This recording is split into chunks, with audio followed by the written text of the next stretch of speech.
They said I wasn't invited by mistake. Funny, because nothing in that family ever happened by mistake. I heard about the wedding through a Facebook post tagged photos of champagne flutes, crystal chandeliers, and that cursed hashtag #SterlingEverAfter. The bride was my sister, the golden one, the favorite. And the man standing beside her? Yeah, that was Ryan. Once upon a time, he was mine. So I showed up, not to crash, to witness. My heels echoed against the marble of the Empire Avalon hotel lobby as I stepped inside, the kind of place where people wear their wealth like armor. I expected awkward glances, maybe a whispered, "Oh my God, is that her?" I didn't expect her voice. Why is this failure here? Sharp, public, calculated. Like she wanted the whole ballroom to hear, and they did. Glasses stilled mid-toast, conversations froze, and my mother, Claudia Harrington, human icicle in pearls, turned, her disgust slicing across the room like a guillotine. Then came my father, Charles Harrington. He didn't speak, didn't blink, just took a slow sip from his glass like I was a stranger, not his daughter, like I hadn't existed for the past 7 years. But Ryan? His face, that reaction. His smirk dropped like a brick. His spine stiffened. His hand trembled just enough for me to catch it. You'd think he saw a ghost. Maybe he had, because I was supposed to be erased. Yet here I stood. Ivy Harrington, I said slowly. In case you forgot. The name landed like a glass shattering on the ballroom floor. Everyone recognized it. But they didn't know this version of me, the one who didn't beg anymore. The one who buried the girl they discarded. Sophia, my younger sister, the princess of everything, regained her footing first, of course.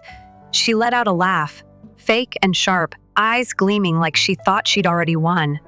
"Oh my God, Ivy, you really couldn't help yourself, could you?" She took a step closer, voice raised just enough for everyone to catch her every syllable. "Couldn't even finish college. And now you're here, what? Hoping to ruin my wedding for attention?" I smiled. The kind that never touches your eyes. The kind you practice in a mirror when you've got nothing left to lose. "You really believe that's all I've done?" Her confidence flickered, just slightly. I saw the twitch at the corner of her mouth, the tension in her jaw. Ryan noticed too. I stepped forward slowly, slipping a folded sheet of paper from my clutch. "This," I said, unfolding it with care, "is your academic transcript." Ryan leaned in. His eyes scanned the page, and then they widened, slow, deliberate horror spreading across his face. "You never graduated." Sophia's head snapped toward him. "Ryan, come on. She's making that up. You know how she is." His jaw clenched. "But it's from the university registrar." The murmurs started to build now, a low tide of suspicion rolling through the guests. The strings in the corner faltered. Sophia scoffed, tossing her hair. "You think this changes anything? I have a fiancé, a future, a family.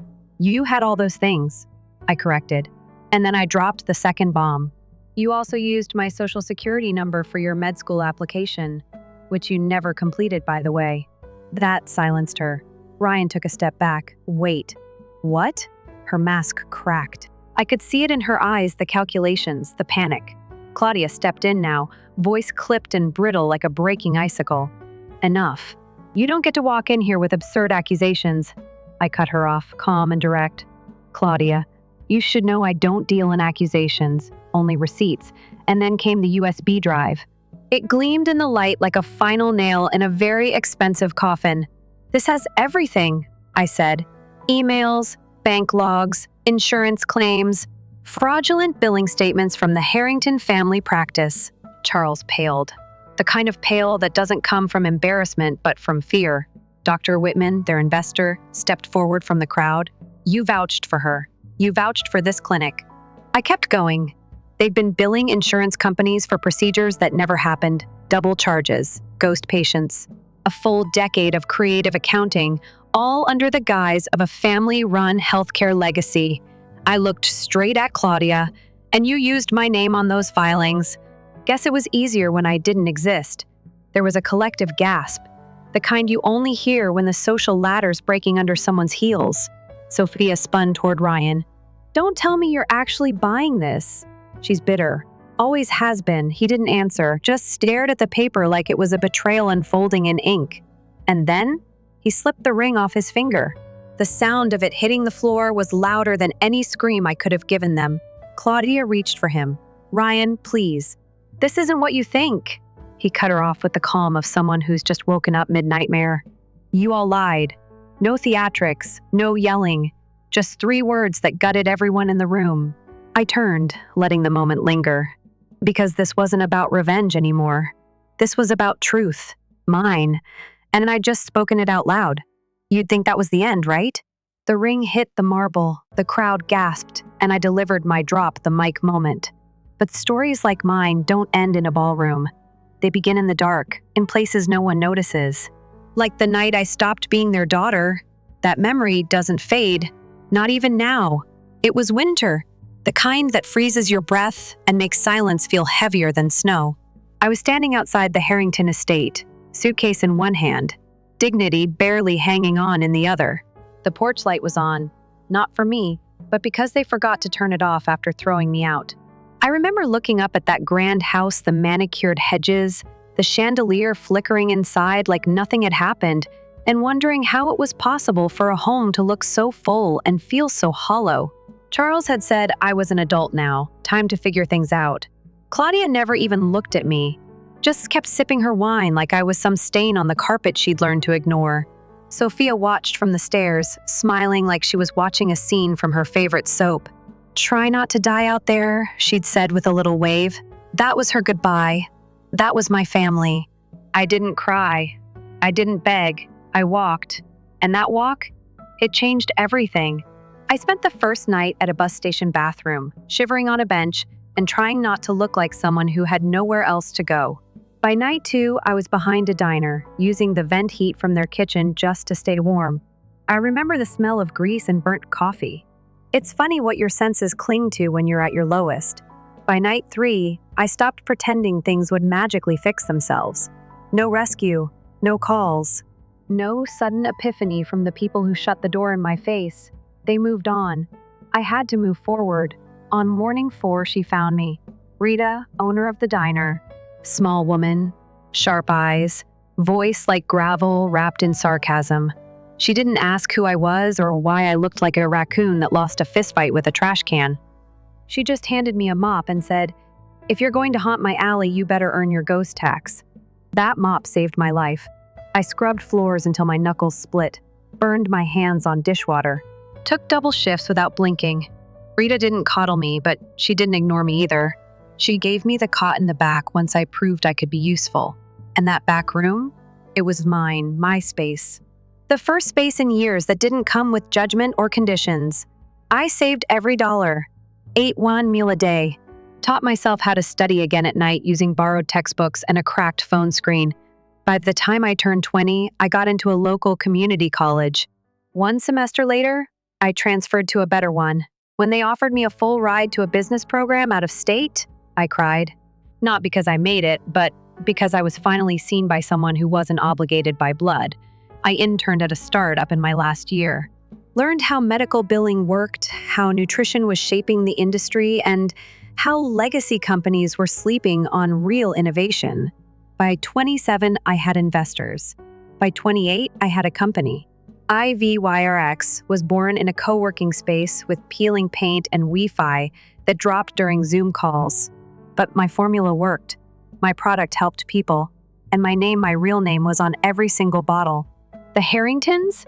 They never knew. They didn't check. They didn't care. Until now.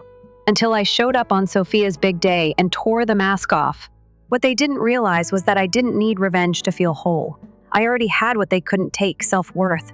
But still, watching Claudia's face as her empire cracked, watching Sophia's perfect day unravel like a cheap knockoff veil, yeah, I'm not above enjoying that just a little. After the ballroom imploded, I didn't stick around for the chaos. I left them in their own mess, the same way they once left me in mine. Nathan was waiting by the car. He leaned against the door like he'd been standing there the whole time, hands in his pockets, eyes unreadable. He didn't ask what happened. Didn't need to. He knew. That's the thing about Nathan, he never needed me to explain the scars. He just noticed when they stopped bleeding. So, he said casually, one eyebrow lifted, "Do we get cake now, or what?" It was such a ridiculous question after the emotional roller coaster I'd just ridden that I actually laughed. A full, real laugh. The kind that made my stomach ache and my eyes sting. "Yes," I said, breathless. "Let's get cake. And not the wedding kind." We drove in silence for a while, the kind that doesn't need filling, the kind where every moment feels like oxygen. I watched the city lights blur past the window, thinking about how different everything looked now. Same streets, same skyline, but I was seeing it through different eyes. Eyes that had seen betrayal, survival, rebuilding, and finally, freedom. Nathan parked near this tiny 24-hour bakery we used to hit after long study nights. We ordered 3 slices each because, well, healing is hungry work. As we sat under flickering neon lights and sugar-coated memories, I realized something important. I didn't come to that wedding to ruin it. I came to end a story that was never mine to begin with. And when I stood in that ballroom and said my name, I wasn't just reminding them of who I was. I was reminding me. I was no longer the invisible daughter, the burden, the embarrassment. I was Ivy Harrington, founder of IvyRx, survivor of the Harrington freeze-out, and the author of my own damn life. That realization didn't come with fanfare. It came with forkfuls of vanilla bean sponge and a little too much frosting, but it was perfect. Because the most powerful revenge isn't public shame. It's private peace. And for the first time in years, I had it. I thought exposing them would be the end.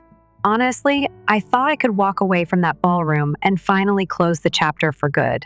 But stories like mine have aftershocks, some louder than the original quake. It started 2 days later. A voicemail, no caller ID I didn't pick up. I barely checked it, actually.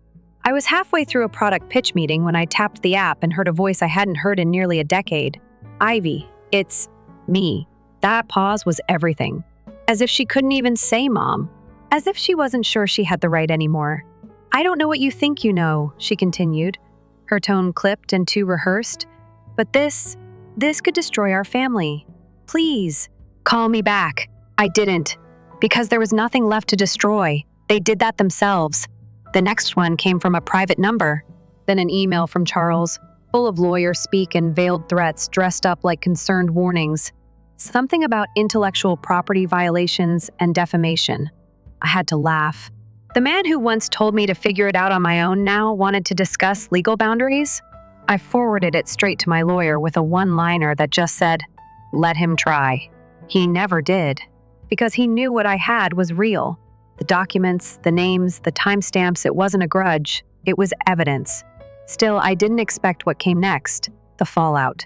Public, messy, and deliciously poetic. First, the board at Harrington Family Practice issued a statement, not on their main site Too Risky, but through a leaked memo that somehow made its way to a health ethics blog.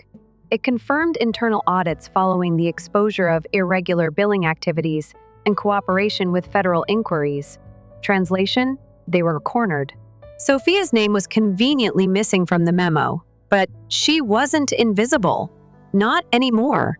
Someone leaked a screenshot of her forged diploma on a Reddit thread about fraudulent med students. It spread like wildfire. Overnight, she went from #SterlingEverAfter to trending under #MedSchoolMyth. Her wedding was dissected by strangers. Some were sympathetic. Most weren't. Turns out people don't love spoiled daughters who fake degrees and cry in custom Dior. Ryan never made a public statement. He didn't have to. A week after the wedding imploded, he posted a photo of a moving truck and a caption that simply read, "Starting over." For real this time, I didn't respond. I didn't have to. Meanwhile, the Harrington name was unraveling across every social circle it once ruled. Claudia's charity board quietly removed her as treasurer. Charles lost his seat on the hospital foundation. And the country club? They canceled the family's membership under the guise of restructuring. I knew what that really meant. Even institutions built on quiet money have their limits when scandal walks in wearing pearls. But even as they unraveled, I stayed quiet. No press tours, no interviews, no tell-alls. Because this was never about proving them wrong to the world. It was about proving to myself that I had survived them, that I had become something real without them. Still, the messages didn't stop. Not from them, but from the people who once believed their version of me. My cousin Emily, who used to avoid me at holidays, sent me a long DM. Said she had no idea what they'd done. Said she was sorry for not asking sooner. I didn't reply to that one either. Not because I was bitter, just because it didn't matter. When you come back from the dead, not everyone deserves to celebrate your resurrection, but not all of it was noise. Some of it mattered. One email in particular came from someone I hadn't expected, Dr. Whitman, the same man who vouched for Sophia, the same one who looked ready to combust when I exposed them. He asked to meet, said he owed me an apology and maybe an opportunity. I hesitated, not because I didn't want closure, but because I'd stopped craving validation from their world. Still, I went. He chose a quiet corner table at a downtown cafe, not far from the office where I'd launched IVRX. He stood when I arrived, visibly uncomfortable but trying to hide it. "Ivy," he said with a nod. No small talk, no pleasantries, just, "You were right. I should have listened. I was sold a picture. Your father painted it, your mother framed it, and Sophia lit it with fairy lights. But it was a lie. And I was a fool. I didn't soften. I didn't rush to say, 'It's okay,' because it wasn't. But I respected the honesty." Then he said something I didn't expect. "I've stepped away from the foundation.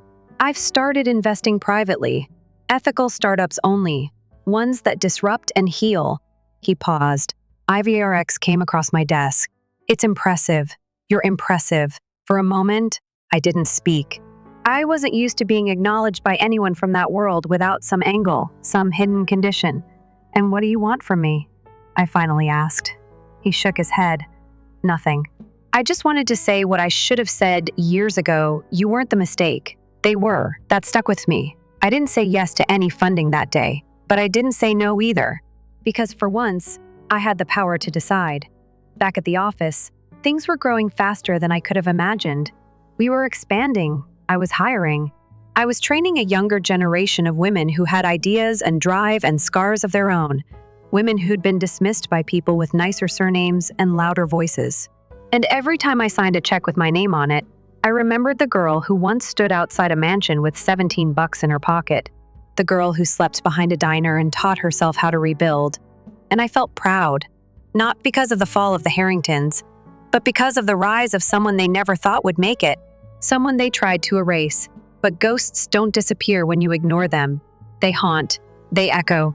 And if they survive long enough, they stop being ghosts. They become legends. Nathan noticed the shift in me. We were out grabbing coffee one morning when he said it. "You seem lighter," he murmured, studying me like he always did, like he saw things I hadn't said out loud.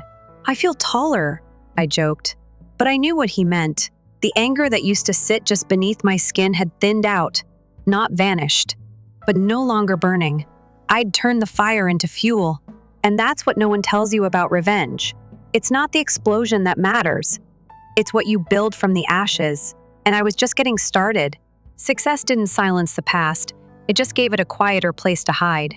I thought I had put enough distance between myself and everything Harrington, but roots run deep, especially when they're tangled in blood. A month after the fallout, IVYRX was thriving. Press features, new clients, our second funding round, it was all happening faster than I could breathe. My days blurred into pitch decks and product strategy, investor calls and onboarding sessions. But even in the chaos, I felt something calm rising inside me. It was the kind of peace you don't notice at first, because you've lived so long without it. I could finally hear my own thoughts without them sounding like Claudia's voice telling me I wasn't enough. Nathan and I spent weekends getting lost in bookshops and badly lit ramen bars, nights laughing about nothing and everything. The city felt more mine than it ever had, not because I conquered it, but because I belonged in it now. And then it happened. It started with an envelope slid under the office door one early morning before anyone else arrived. No name, no return address, just my first name printed in sharp, precise lettering across the front. Ivy. Something about it made my stomach twist. I opened it slowly, the kind of slow you use when you already suspect what's inside might split your world open. Inside was a photo, one I hadn't seen in almost a decade. I was 16 in it, sitting on the back porch of the Harrington estate. head down, arms wrapped around my knees. My hair was longer then, tangled in humidity, and I remember that exact day. It was the night after Sophia's sweet 16, the party I was never invited to, even though I lived in the same house. That picture was taken without me knowing. On the back, in careful block print, was a single sentence. You were never invisible. They just made you think you were. There was no signature, no clue who sent it. But it shook something loose in me. Not fear, not quite. More like confusion edged with familiarity I couldn't place. I should have thrown it away. I didn't. I kept it in the back of my desk drawer, behind a stack of research contracts and unopened thank you notes. That photo was followed by an email 3 days later. No subject line, no body text, just an attachment. It was a voice recording, about 40 seconds long, slightly distorted, like it had been captured on an old tape. The voice was Charles's. The first would know that smug tone anywhere. Just make sure the paperwork matches the dates. I don't care how you fix it, she's not getting a dime from the trust. Another pause, then Claudia's voice, sharp and hushed. We can't leave a trail, Charles. If she ever comes back, click. The recording cut off. That was it. No sender info, no traceable metadata, nothing I could use to track where it came from. And just like that, I realized someone out there wasn't just watching. They were trying to help. Or maybe stir things up, I wasn't sure which. I forwarded the file to my lawyer, and her response was short. This is enough to start reopening the trust case. I stared at that sentence for a long time. I hadn't thought about the trust in years. It was supposed to be mine, set up by my grandfather, meant to kick in when I turned 18. But by then, Charles claimed it had been legally absorbed into family medical assets. I didn't have the money or the strength to fight it at the time. Now I did. But part of me hesitated, not out of fear, out of exhaustion. Did I really want to go through another war with them? Did I need to? Nathan was the one who finally said what I hadn't allowed myself to consider. You don't need it, he said, calm as always. But that's not the point. You deserved it. You still do. You don't have to use it as revenge. Just reclaim it, for you. And he was right. This wasn't about retribution anymore. It was about recovery. Taking back what was stolen, not to throw it in their faces, but to remind myself that I was never the disposable one. My legal team filed the case quietly. No headlines, no public spectacle, just truth, inked and stamped and delivered with precision. The moment the papers were served, things escalated fast. Claudia tried calling. I blocked her. Charles had his attorney send a cease and desist letter. My lawyer laughed when she read it and sent back a packet of 32 pages detailing every clause they'd violated.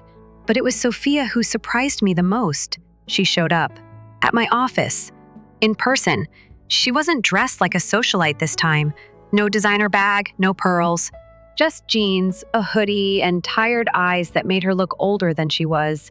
I met her in the lobby because I didn't want her in my space. She didn't hug me. Didn't even ask to. She just looked at me like she wasn't sure I was real. I didn't know about the trust, she said finally, voice low. I thought you left. I thought you didn't want any of it. I studied her, not out of cruelty, but curiosity. For the first time, she didn't seem like a villain, just a product of the same machine that almost broke me. They told you a lot of things, I replied, and you believed them, because it was easier than questioning them. She nodded, not denying it. I don't expect forgiveness, she said. I just wanted to tell you, they kept everything from me too. I wanted to be angry. I wanted to unleash every cold night, every insult, every absence they forced me to endure. But instead, I just said, okay, not because it was okay, but because sometimes there's nothing else to say. She left without asking for anything else, and I watched her walk away. The image of her dragging her designer sneakers across the tile somehow more tragic than triumphant. That night, I found another envelope waiting outside my apartment door. This time it wasn't a photo. It was a letter, typewritten. No signature, just this. The Harringtons aren't finished, but neither are you. I stared at it for a long time, then folded it neatly and set it beside the others. Whoever was sending these wasn't looking for thanks. They were leaving breadcrumbs. And I was starting to think this story wasn't over. Not yet. Not even close. I used to think closure was an ending, something solid and final like a period at the end of a chapter. But it's not. It's quieter. slower. It comes in pieces, like fog lifting just enough to see a few steps ahead. The day after Sophia showed up, I found another message.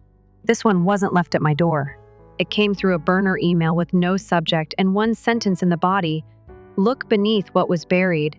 Attached was a single file, an archived digital ledger of Harrington Family Practices early acquisitions, old records, .deep payment logs. And one stood out. A consulting payment made 12 years ago to a name I hadn't seen in years. Rebecca Wynn. I clicked it, not expecting much. But then I saw the amount. $85,000. Labeled under Strategic Transition Services. My stomach flipped. Rebecca had been my nanny growing up, not some corporate strategist. She was warm, patient, always humming jazz under her breath. She taught me how to braid my hair when Claudia refused to touch it. She left suddenly when I was 10. They said she stole from the house, said she couldn't be trusted. I remember crying for her for days, hiding her photo under my mattress because Claudia threw away the framed one on my desk. And now, 12 years later, I find out she was paid to disappear. I barely slept that night. My mind kept going back to that email, to the breadcrumb trail that kept showing up at the exact moment I was ready to move forward. Whoever this person was, they weren't just revealing secrets. They were reminding me of a story I never got to finish. So I tracked Rebecca down. It wasn't easy. She changed her last name, moved to another state, and built a quiet life running a community bookstore in Oregon. I didn't send a message. I showed up. No warning. Just me, standing at the entrance of a shop that smelled like cedar and stories. She was there, older now but still familiar, still humming under her breath as she rearranged a display table of poetry books. When she looked up, something in her eyes shifted. Not shock, recognition.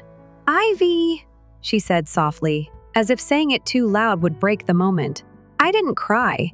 I didn't ask why. I just stepped closer and said the only thing that mattered. "Why did you leave?" She didn't rush to answer. She led me to a back room, away from the customers, and poured 2 mugs of tea like no time had passed. Then she sat across from me, her hands folded tightly, and told me the truth. Charles paid her to leave. Not because she stole anything, but because she saw too much. She saw how they treated me, saw the bruises they didn't leave on my skin but on my soul. She documented everything, kept a journal, dates, incidents. The night Claudia screamed at me for spilling juice on her silk rug. The morning Charles pretended not to know my birthday. The week I came down with strep, and Sophia got a new iPad while I was told to stay quiet and drink water. She said she threatened to report them to child services. Charles offered her a deal instead, a check and a signed NDA. She took it, not because she wanted the money, because she knew if she didn't, they'd make her disappear in worse ways. I didn't blame her. I just listened. And when she handed me the journal, wrapped in a cloth cover with her initials stitched in the corner, I knew she had never stopped protecting me in her own way. I left the store without promising anything. I wasn't sure what I was going to do, but I knew this journal would matter, not just for legal reasons, for me, for memory, for proof that I wasn't crazy all those years, that my pain had been real, documented, witnessed. The next message came with no attachment, just a sentence. He kept more than one secret. It didn't say who he was, but I knew. Charles. Always Charles. The first went through the journal page by page, circling any reference to accounts, names, deals. Then I remembered the family storage unit. The one Charles used for archival purposes, always off limits, always locked. The address was still buried in an old email from when I used to handle the holiday logistics for Claudia before I was banished. I drove there alone, rented a bolt cutter, and opened it. Inside were boxes, hundreds, all labeled, all meticulous. Tax filings, partnership agreements, patient invoices. But in the far back, tucked under a broken lamp and some old medical textbooks, was a single unmarked folder. Inside were passports, mine, Sophia's, but with different birth dates, different middle names, and beneath them, international wire transfers to an offshore account in my name. Except I never opened it. He did, using my information, the same identity they used for tax fraud. My hands shook. I couldn't believe it. He wasn't just hiding money. He was hiding me in plain sight, constructing entire financial trails that tied me to crimes I didn't even know existed. And if it ever came down to it, guess who'd take the fall? The invisible daughter, the one no one would think to defend. I took pictures of everything, called my lawyer. Then I did something I hadn't done in years. I called the press, not for fame, not for attention, but for safety, because the second people like them realize their secrets are unraveling, they'll do anything to stop the truth. I gave the journalist everything, with conditions, names redacted. My story told only when the lawsuit was over, he agreed. Said he'd seen enough powerful families burn themselves trying to bury a lie that wouldn't stay down. And then, just as I was about to leave the storage unit, my phone buzzed. A final message. No sender. Just a video. A grainy clip of Charles in his study. Claudia behind him, pacing. Sophia seated, head in her hands. It's all going to fall apart, Claudia snapped. She's tearing it down piece by piece. Then we make her stop, Charles said. Voice steady but chilling. We use what we have. Sophia looked up. She'll fight back. He leaned closer to the camera, unaware it was even there. Then we remind her who she really is. The clip ended. And I stood there, alone in that cold metal box, finally understanding that this wasn't just revenge anymore. This was survival. They weren't backing down. But neither was I. I always thought the final confrontation would feel like fire, like rage building in my chest until I couldn't hold it anymore. But when the day came, it didn't feel like that. It felt quiet, cold, controlled. Like walking into a room where you already know the outcome, but you still have to say the words out loud to make it real. The trust litigation moved faster than anyone expected. Once we submitted the journal, the offshore account records, and the altered passports, the legal framework collapsed around the Harrington name like a house built on wet sand. Claudia's legal team withdrew first. Then Charles's private accountant testified in exchange for immunity. The judge granted a formal review of all estate documents going back 15 years. The courtroom wasn't grand, just a small room with too much beige, stale air, and the constant buzz of overhead fluorescents. But they were all there. Charles in a suit that didn't hide the sweat beating at his temple. Claudia tight-lipped and furious in a navy pantsuit. Sophia off to the side, her face unreadable. I didn't sit with them. I sat across the aisle, beside my lawyer, with Nathan behind me. His hand was on my shoulder, steady and grounding. When the judge asked if I had anything to say, I stood up and didn't look at them. I looked straight ahead. I was erased, not by accident, by design. They didn't just forget me. They built a story where I didn't exist, where my name was useful only when it helped them hide money or deflect blame. But I'm here. I lived every inch of that silence they forced me into. And now I'm done being quiet. That was all. No dramatic speech, no tears, just the truth. And that truth, for once, was enough. The court ruled in my favor. The trust was reinstated. The offshore assets were frozen and redirected to me. The identity theft charges were escalated to federal review.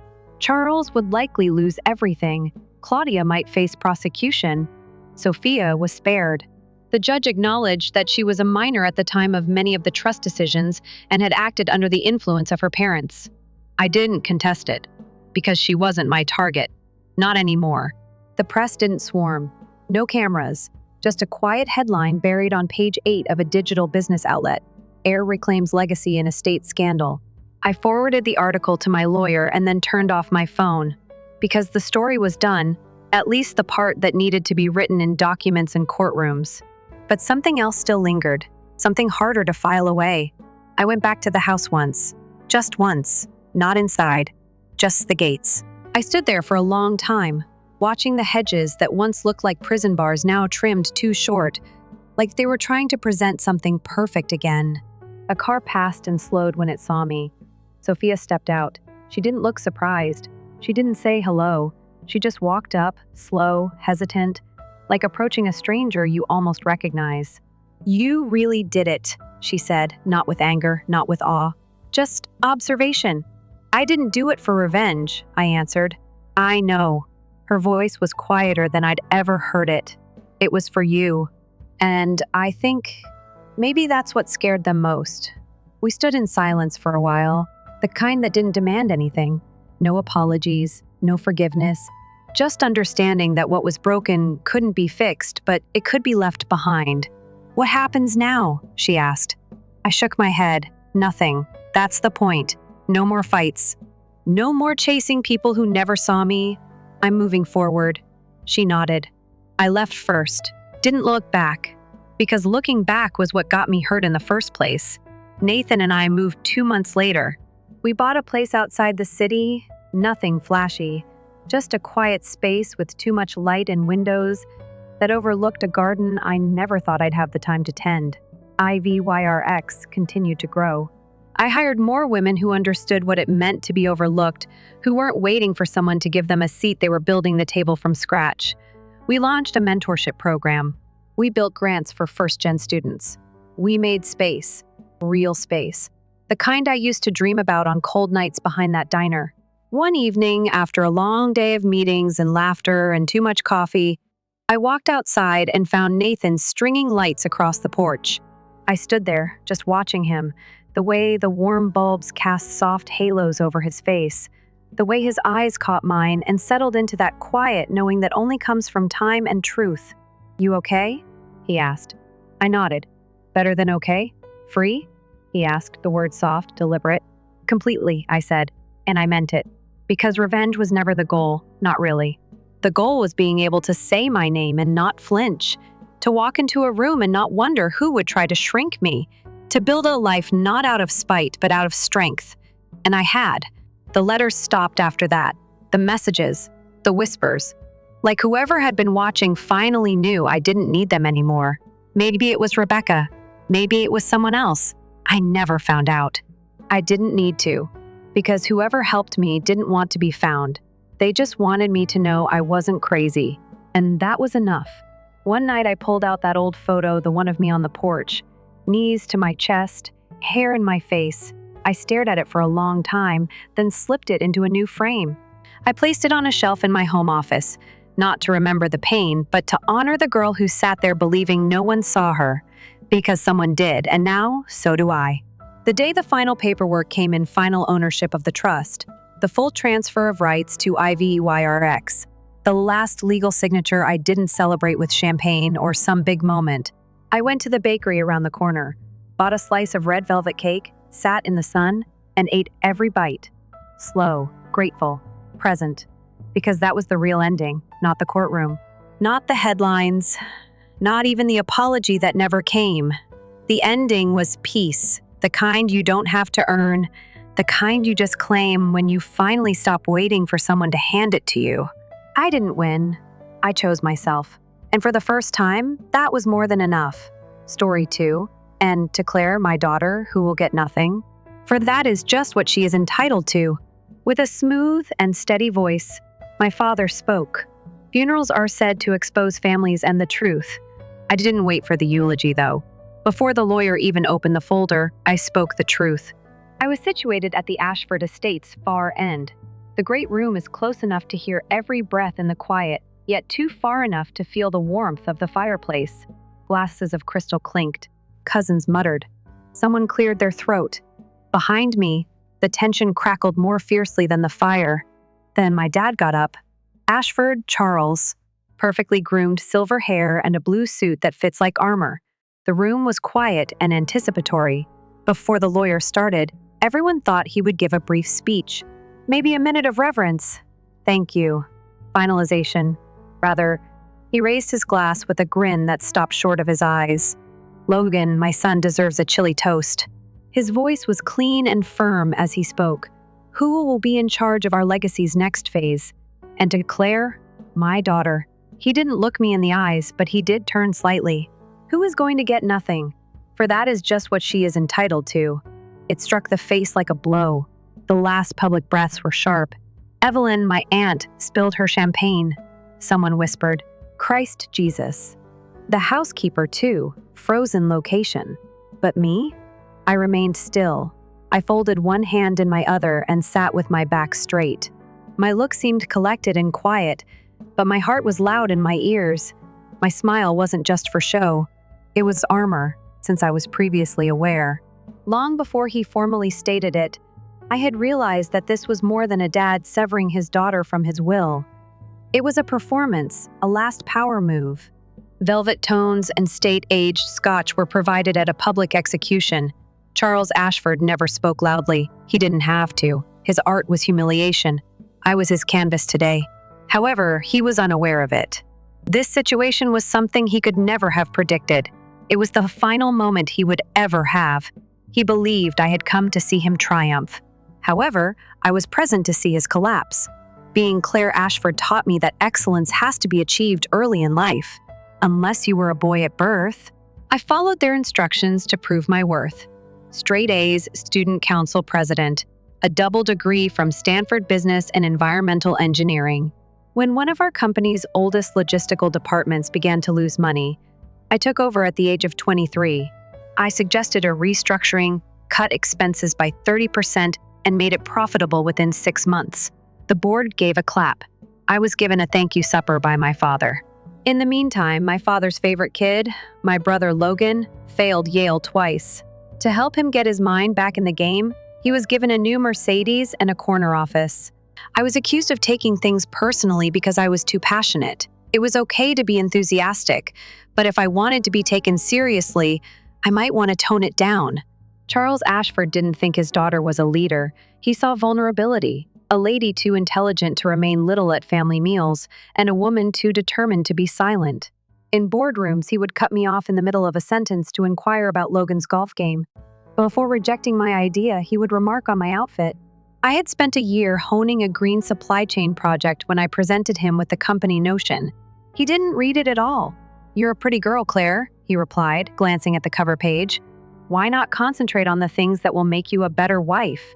Something cracked inside of me on that day. Not my goal, not my allegiance, only the requirement for his consent.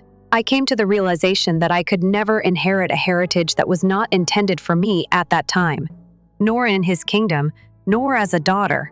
Charles Ashford viewed me as a danger in heels, so I stopped trying to fit in and started getting ready to establish my own business.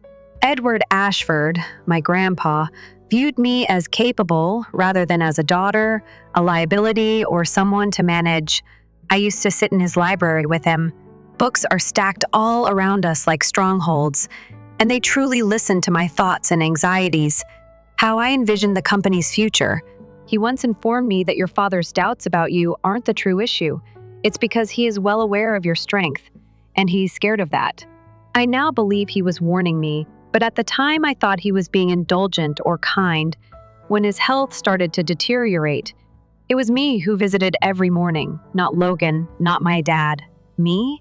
I brought him prescription drugs. The Wall Street Journal is what I read to him. Twice. We'd already done it if he forgot. His awful jokes made me chuckle. As soon as the nurses forgot, I brushed his hair. His attorneys called, and I picked up the phone. Even when he forgot my name, I continued to hold his hand and remained late. In a rare epiphany one morning, he declared, "I may be dying, but I'm not blind. I can see what you did. I recognize you." He invited me to meet with his private counsel on that particular day. Not the attorneys Charles had on retainer, not the family attorneys, someone independent, someone who could correct the record for him. What I didn't realize then was exactly how far he was ready to go to make sure I wouldn't be deleted. My grandpa was buried in front of everyone in a mahogany coffin with gold trim, appropriate for a guy who started an empire from the ground up. The truth was hidden by my father. The chapel was full. People who owed my grandpa more than a handshake included politicians, business associates, relatives, friends, board members, and people wearing fitted suits. Edward Ashford was praised by everybody. Everybody but me. I wasn't invited to speak. The software didn't even include my name. In dead silence, I sat 5 seats back and watched Charles address his court from the pulpit like a king. He cleared his throat. Allow the quiet to persist. Then it started. My father was a faithful, disciplined, and visionary guy. He valued structure, order, and most importantly, family. Logan, my son, will continue that vision. He didn't bring me up once. He didn't even mention my name. Not that I was a grandchild. I wasn't a caretaker. I wasn't a shadow at all. At the outskirts of the kingdom, only a ghost. I realized then that it was about more than money, prestige, or legacy. Charles had no intention of denying me my inheritance. He was attempting to remove me from history, memory, and our ancestry. I didn't interrupt, though. Since I already knew what he didn't, I refrained from screaming.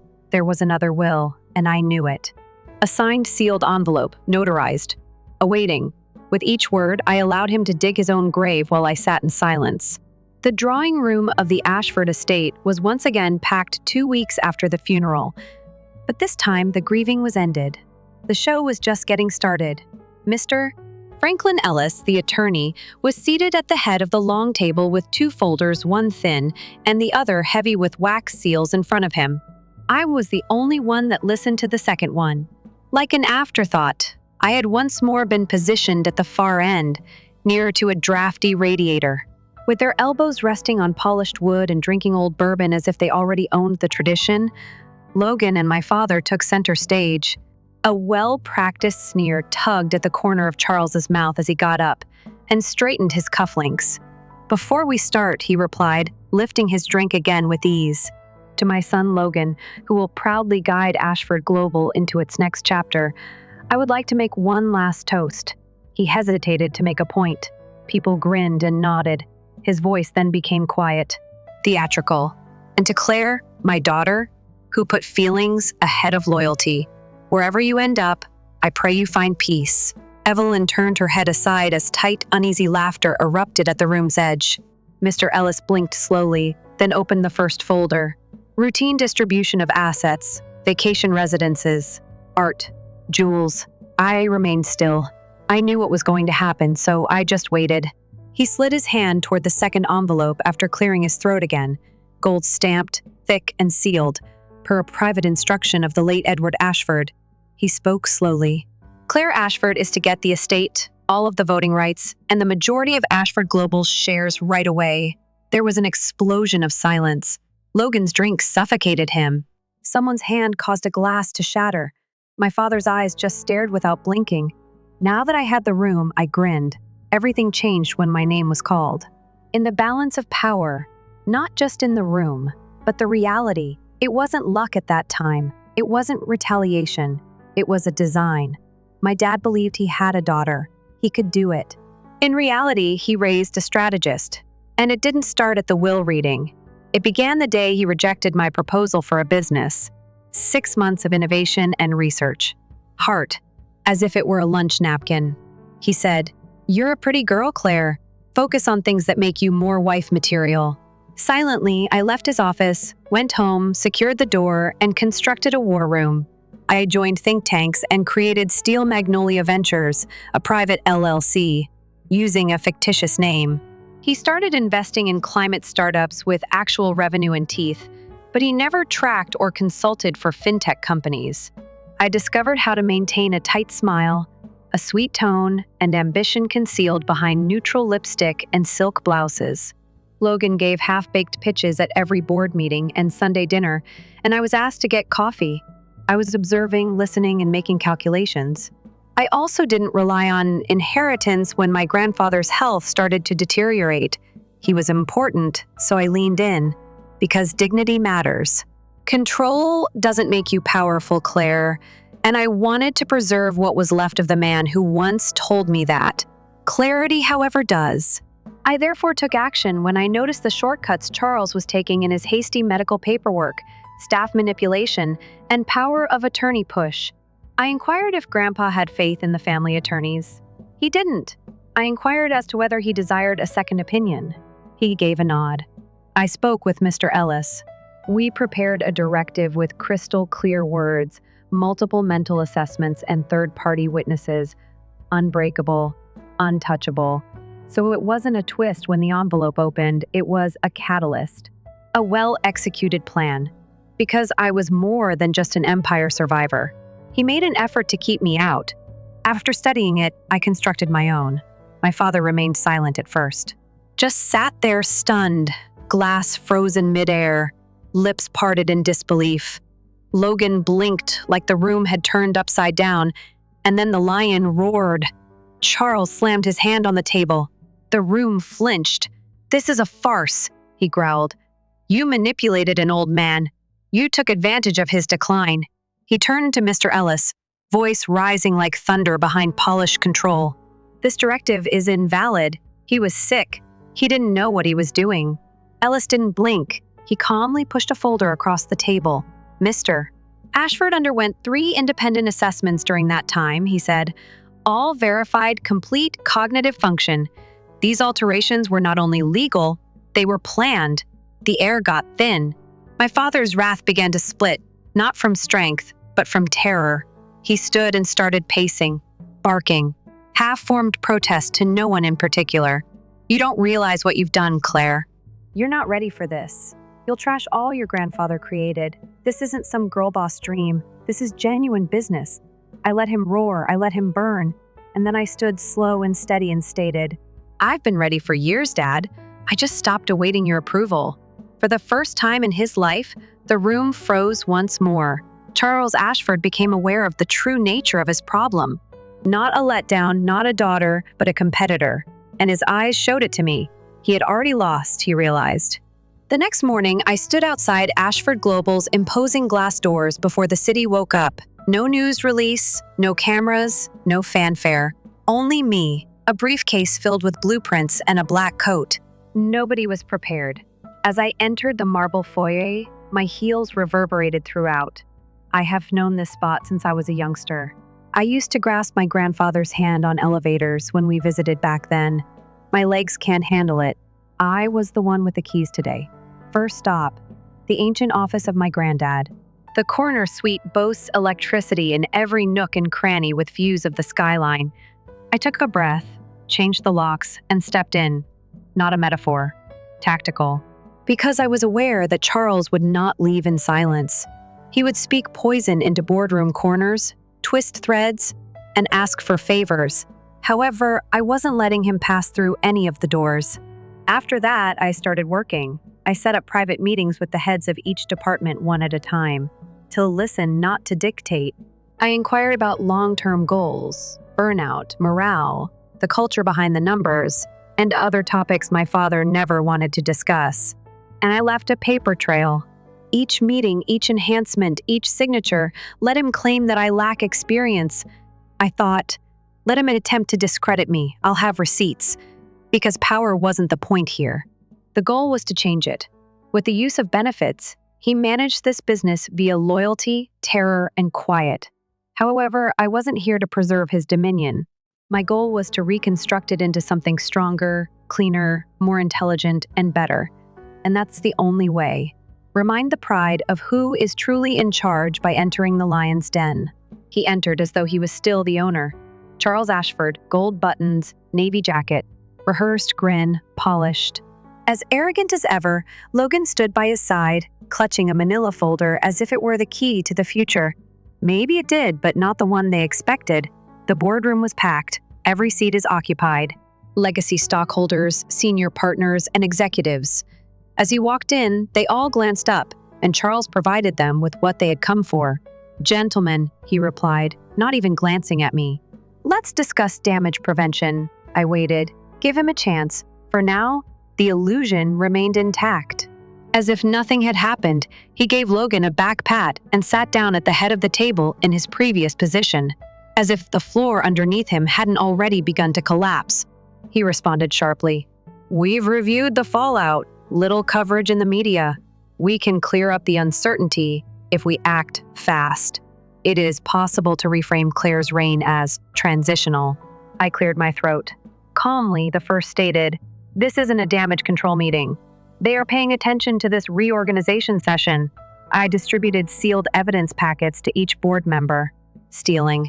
Shell companies, offshore accounts, and illegal investments were all registered to fictitious locations under Charles's direction.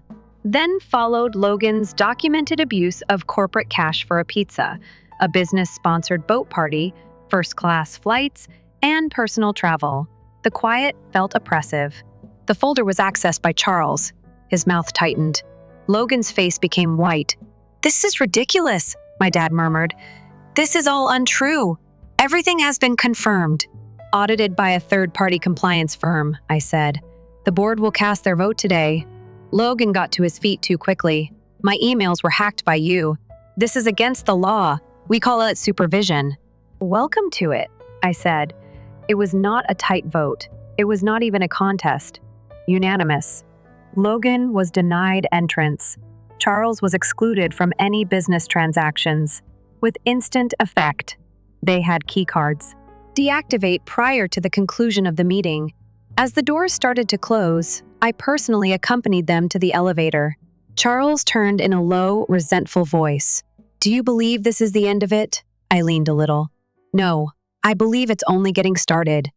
Like he belonged there, he was waiting outside the building. No entourage, no driver, no power walk swagger, no distinctive cufflinks. Charles Ashford was the only one looking up at a corporation that no longer reported to him. His shoulders slumped in a rumpled overcoat. I nearly didn't stop, but I turned just as the glass door behind me slid shut. He appeared smaller, as if the skyscraper he had formerly controlled had reduced him to human proportions and the air had been forced out of him. I said, "Good morning, Dad." As they say, you are aware. Pride precedes collapse. He didn't answer. He didn't have to. Because retaliation was no longer the focus of this. It was already finished. It has to do with gravity. Fear, quiet, control, well-crafted falsehoods, and well-tailored clothes were the foundations of his legacy for decades. In family dinners and boardrooms, he made sure his voice was the only one that reverberated in my own mind. But suddenly there was no weight to his voice. His name did not lead to opportunities. Although it no longer stood for him, his kingdom remained intact. I didn't have to brag either. I told you so without having to say it, because the expression in his eyes says it all. At last he realized what I had become into. It is neither a letdown nor a tender responsibility. However, she created something stronger by taking all he denied her. Something that was important without his consent. He never saw the fall coming because he never glanced up from his own throne long enough to see someone was stealthily ascending higher, I thought as I turned and passed the receptionist, who now welcomed me as Miss Ashford as I passed through the doors. Since this wasn't a conquest, I didn't celebrate with champagne, press pictures, or a victory speech on the top floor. This was fixed. In the days that followed, I put forth more effort than ever before. Department structures were revised by me. I instituted a zero-tolerance policy for bullying, nepotism, and fraud. I listened while sitting alongside folks who had never been solicited for their opinions. Listened intently.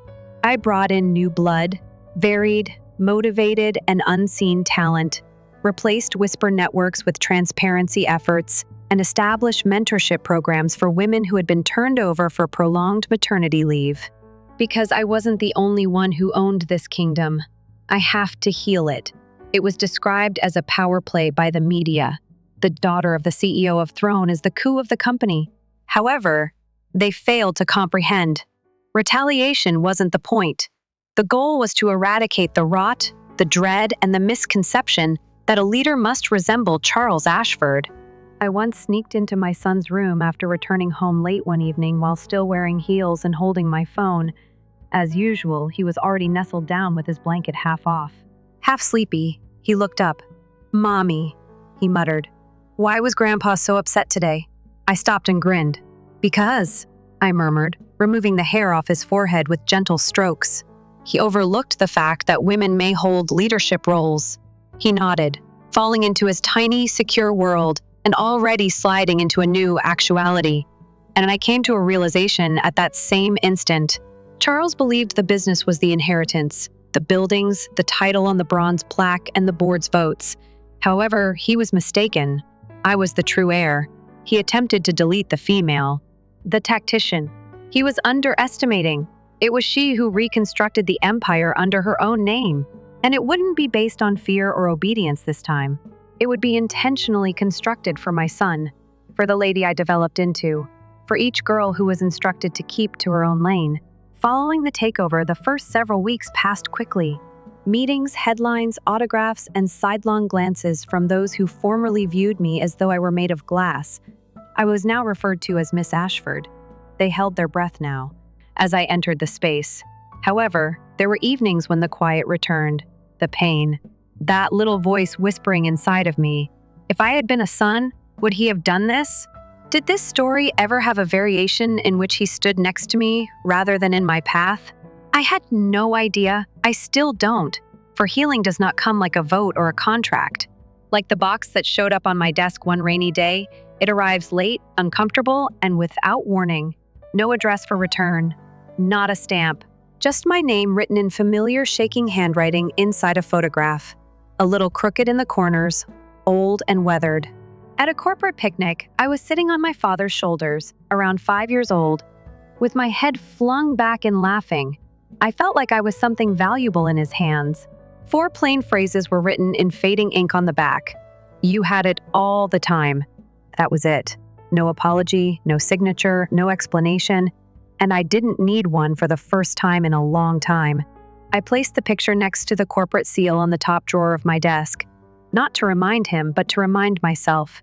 The woman who no longer needed her father's affection to feel strong, and the girl who previously thought that his love was what made her valuable. Because the boardroom was ultimately not the true legacy. The empire wasn't involved. I learned how to bear it, and it was the fire he attempted to put out. Story 3. I discovered I was a guest at a table that had once been mine when I entered my own birthday supper at the age of 17. The scent of roasted garlic and my beloved cedarwood candles permeated the dining area. 11 of the 12 seats were occupied. Not for me, but one was empty. Chloe was the owner of the seat. My cousin now. Younger than I am. Better than me, but newer. My mother says so. I waited at the room's edge for someone to wish me a happy birthday. Nobody raised their heads. Not until Chloe gave a bewildered wave. Oh, are you present? My mom looked over. Not in a friendly manner. Not while feeling guilty. Just math. I didn't anticipate your presence. Flatly, she said. You weren't the intended recipient of this. I was surprised by how steadily my voice came out. Why is she occupying my seat? Marcus, my brother, didn't even stop using his fork. Nora, you're not on the board. A year has passed since then. The will was revised by Dad. You need to have gone through your emails. I blinked. What will? Quiet. Don't look at me, Chloe. Grab the bread basket. My mom didn't respond. Let's not ruin the evening, she remarked, pouring herself a glass of wine instead. I left wearing the gold bracelet my father had given me when I was 13, the one legacy that is inscribed. First, I refrained from crying. That evening, I tried to access the family trust site on my laptop. Invalid user. My own name was no longer functional. I now understood that they weren't ignoring me. I had been obliterated. 9 years later, I wasn't intending to go home. Not for the holidays. Not for the birthday of my mom. Not for anything. In Boston, I was folding napkins in the rear of a banquet hall. My phone buzzed halfway through a double shift. Final confirmations about the Bellamy Foundation Gala. Something in my muscle memory may have unlocked it after I nearly erased it. Danielle Bellamy was the sender. Have faith, dog. It had been years since I had seen that domain. I was still on the list, so no.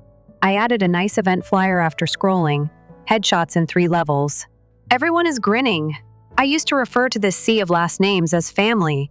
And in the middle of the second row sat Chloe, dressed in the navy gown my mother wore to galas, honoring Chloe Bellamy, who would go on to become the head of youth legacy programs. Beneath her quotation, our family is a firm believer in using tradition and togetherness to develop leaders. Unity, custom. I gulped back a chuckle. The list did not include my name. Obviously not. Not as a visitor. As a legacy, no. However, they identified prior connections in the email footer. Was something odd? Be archived, Nora. Mailing list. The incorrect box has been ticked. A door had been left open. I pressed the print button. The flyer was folded. Slipped it in my purse like proof. I also opened a file that I hadn't worked on in years that evening. Screenshots. Agreements. Clauses.names. One folder labeled, what they overlooked. I discovered something greater than proof inside. My name is still on an unwritten clause from my grandmother's trust. Although they removed me from the party, they neglected to remove me from the position of authority. Still wearing my catering uniform, I sat on the side of my bed and held the printed flyer as if it were a debt to me. It didn't. They didn't either. For years, I convinced myself that they had made their decision and that I was done looking back. I had also created mine. living, autonomy, quiet. The flyer, however, refused to let go.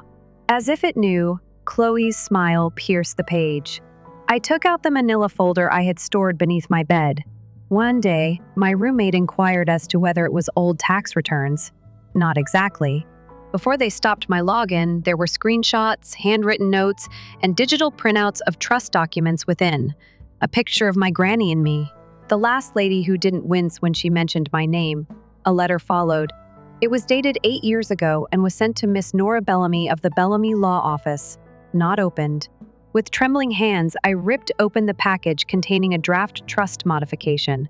There were 2 versions, one without a stamp and one with my name crossed out. Not yet decided. I should have closed the folder. My phone was buzzing when I should have been sleeping. Unknown figure. There. Chloe will be named ER during the gala. The documents still contain your name. I thought you should have a chance to talk before they bury that as well. JBGAZED at the television. JB, that was a name I hadn't heard since I was 17.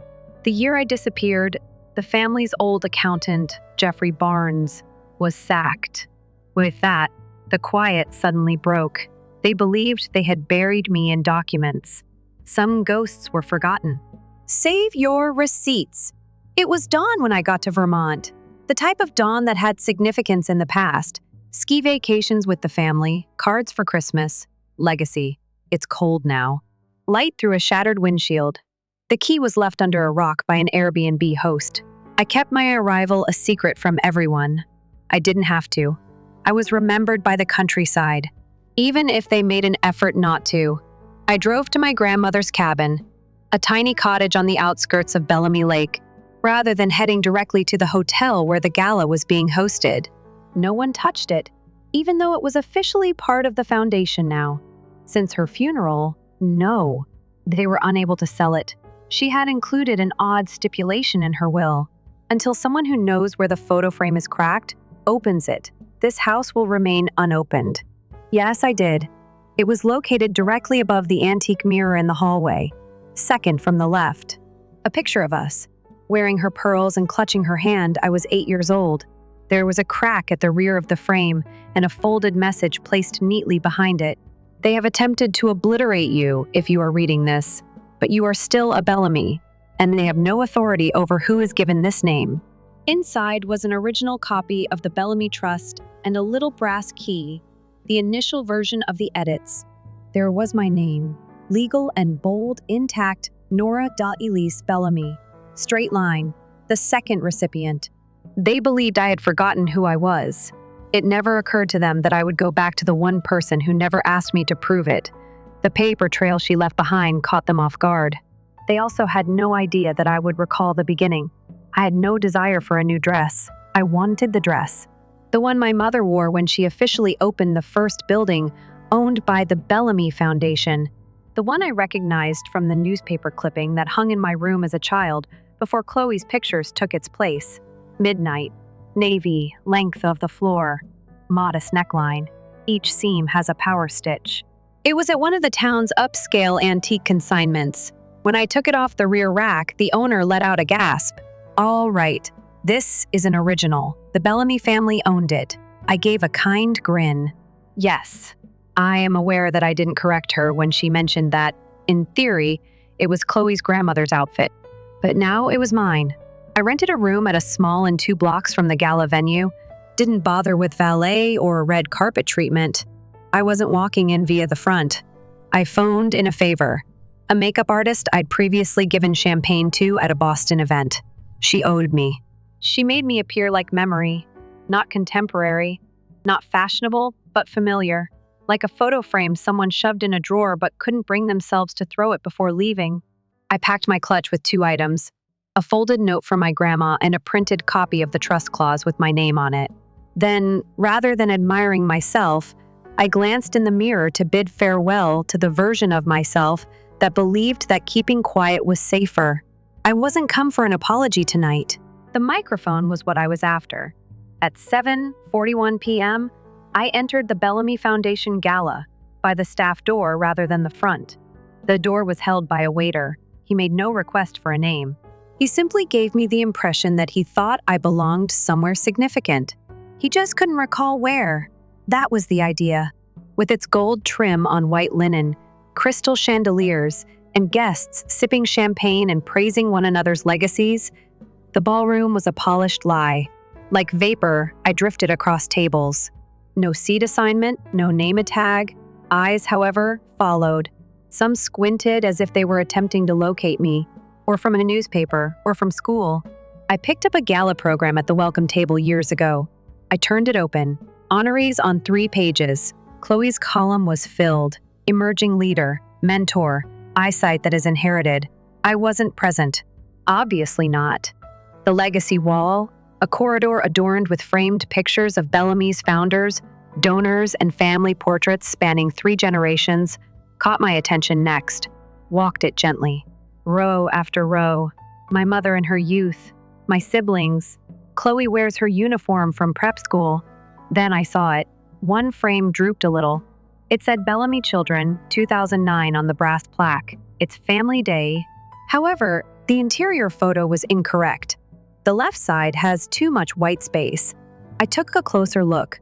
Whoever updated it had clipped me out.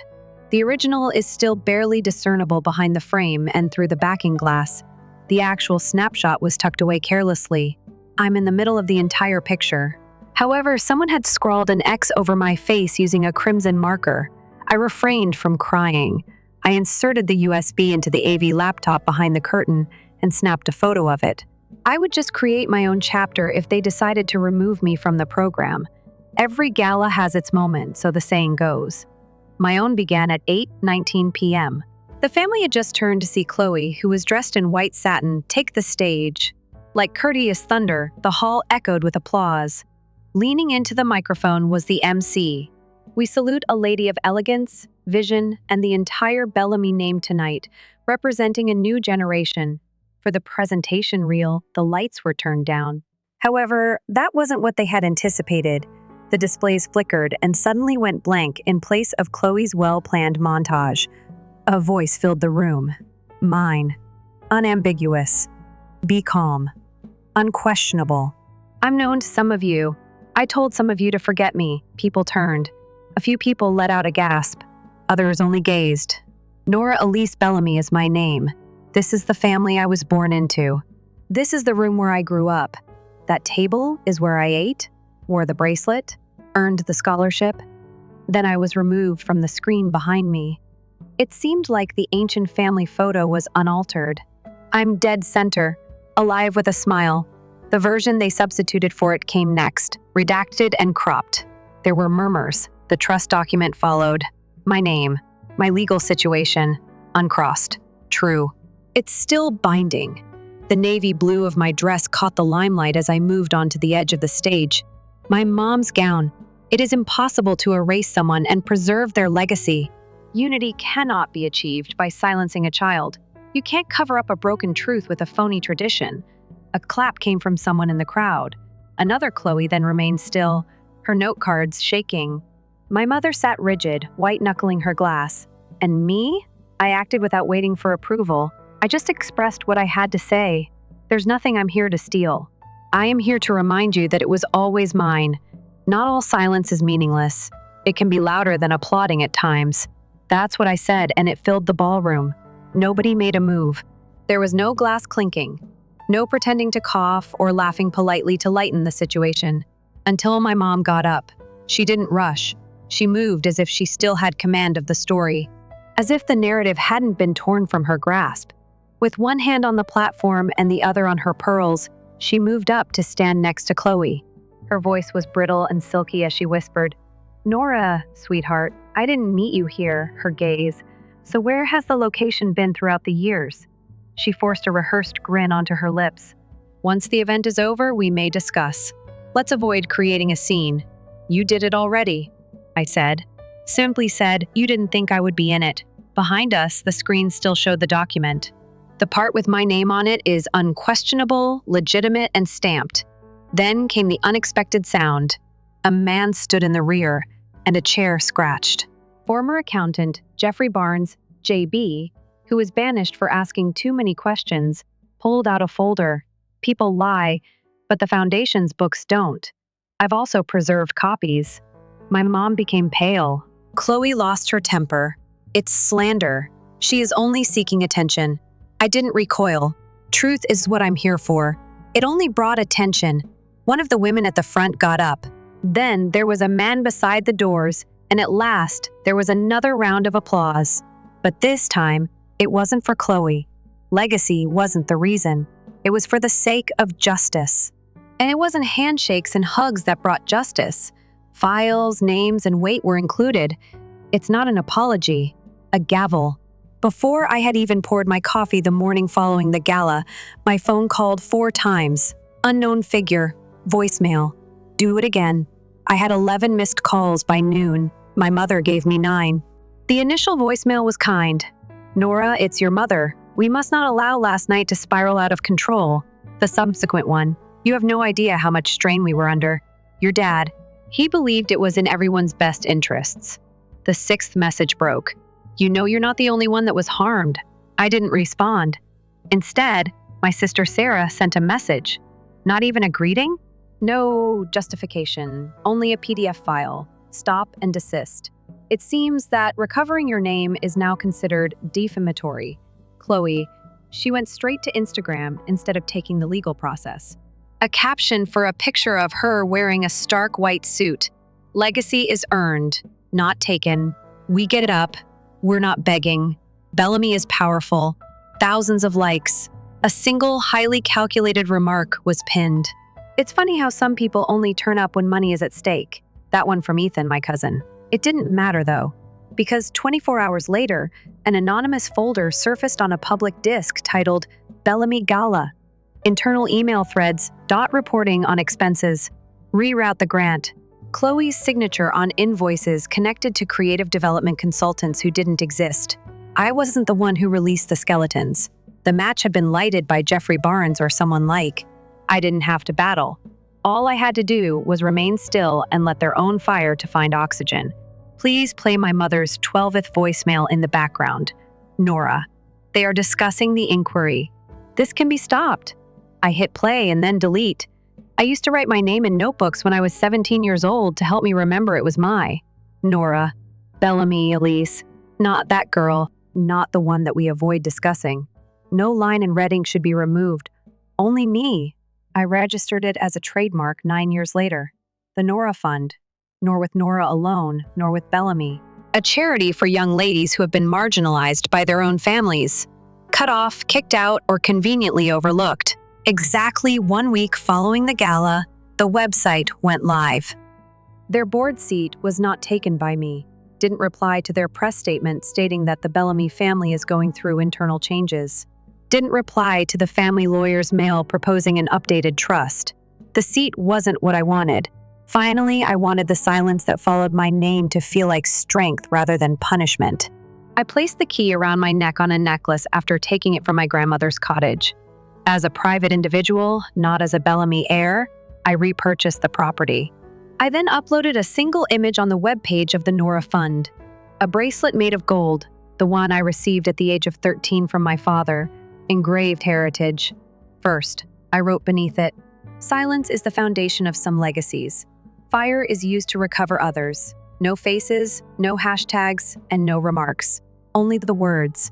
Because names can be stolen. However, identity is earned. And being courteous didn't gain me mine. I earned it by spelling it out and survived the erase better than they ever imagined. The Bellamy Foundation debuted a new logo a month after the event. My name was not mentioned in the news release. Rebranding, no apologies. They chose the phrase realignment. Chloe stepped down softly. Not a scandal, simply focused on oneself. The Vermont Legacy Tribune had an exclusive interview with my mother. Wearing a delicate blue outfit, she sat in her formal living room and smiled tremblingly. Family is difficult, but we're getting better. We have always been a healing family. She wasn't corrected by me. I didn't make an announcement. I didn't have to. I had already left. Not concealed. Not removed. Just out of grasp. The Bellamy name was theirs to preserve. I didn't want to share a label with others who sharpened blades behind it and wore it like armor. Once more, my name, Nora, had meaning, and without them, it meant much more. A girl called Jada, who received a scholarship from the first round of the Nora Fund, received my grandmother's pearls. I was referred to as Miss Bellamy. I shook my head and grinned. Just Nora. They were never able to comprehend that. The throne was not what I wanted, didn't require their table seat. Ghostly handshakes and marble room applause didn't matter to me. All I wanted was my voice again, and I didn't have to yell now that I had it. I could mutter. The walls would continue to recall. The gala disappeared. The nameplate was altered. The press went on. But no sound. Silence lingered. Not the kind they punished me with. The type one selected.